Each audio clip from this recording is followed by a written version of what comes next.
Hello guys, today I will show you how to create a new folder on desktop in computer Windows 10. It is a simple method to create a folder.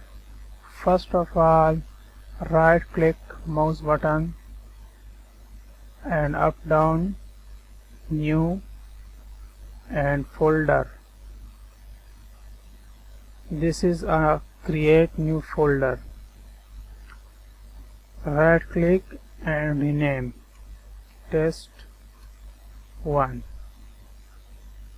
Right click new folder test2.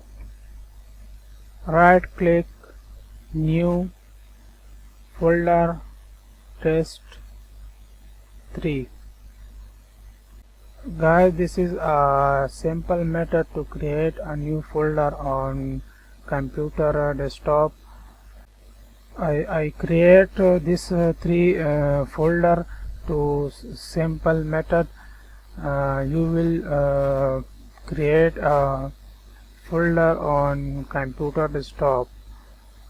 Thanks for watching. To subscribe my channel.